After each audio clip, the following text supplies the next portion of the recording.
Here we are. It's the middle of the night, the wee small hours of the morning in Illinois. Waiting for my load to be ready in this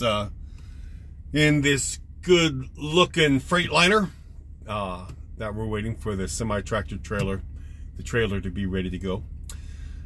People have talked about the idea that there's really no need to have billionaires at all, and that we could have financial policy that basically does away with billionaires.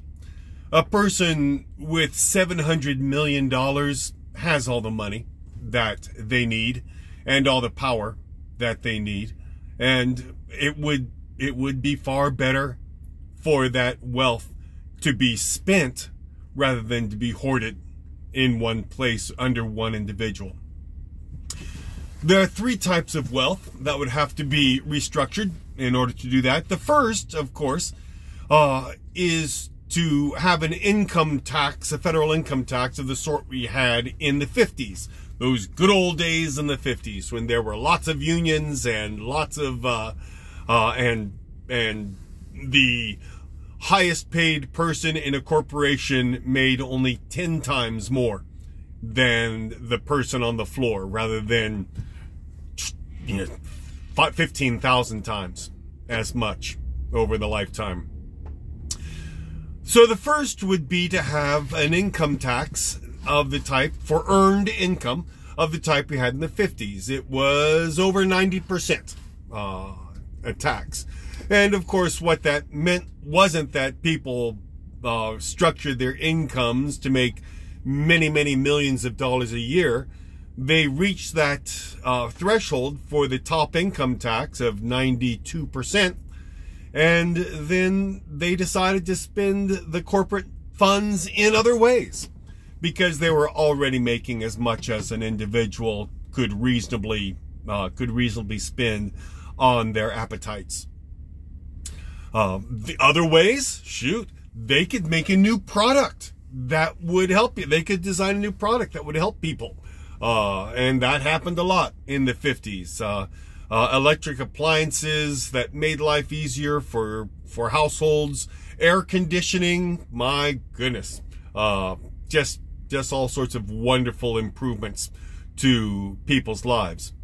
Whereas today it's much, much, much better for CEOs in a corporation to spend corporate money on stock buybacks, which reduce the number of stocks in circulation, which, based on supply and demand, reduces the supply, which increases the value of their stock, which increases their remunerative benefits package, which is based on stock value.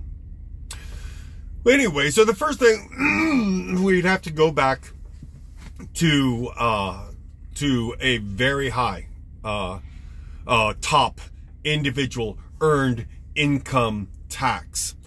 The second type of wealth that people have is, of course, unearned income. This is interest income on a person's wealth or on a person's assets, rental income, leasing income, all types of unearned income. And of course, right now, unearned income is taxed is taxed at a lower rate than earned income.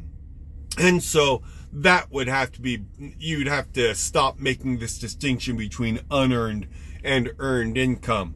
Why there should be this distinction? Oh, goodness. Other than to benefit people who have wealth enough to have substantial unearned income, is a policy distinction seemed just to curry and truckle to wealthy individuals. But there's one more type of tax that you'd have to have if you wanted to make it so that it's really not reasonable for a select 1 to 1.5% of the population to become just stupidly wealthy. And that is, as Elizabeth Warren has called it, a wealth tax. In other words, say you have someone with, some small fortune, $2 billion, okay?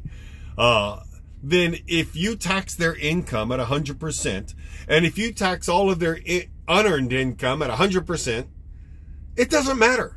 With $2 billion that they currently have, they have more, not only more than anybody would ever need, but more than any one person should be hoarding for themselves. And they don't need to earn income. They don't need to acquire unearned income. So the last step would have to be a wealth tax. That is a tax on a person's accumulated wealth that they have in accounts.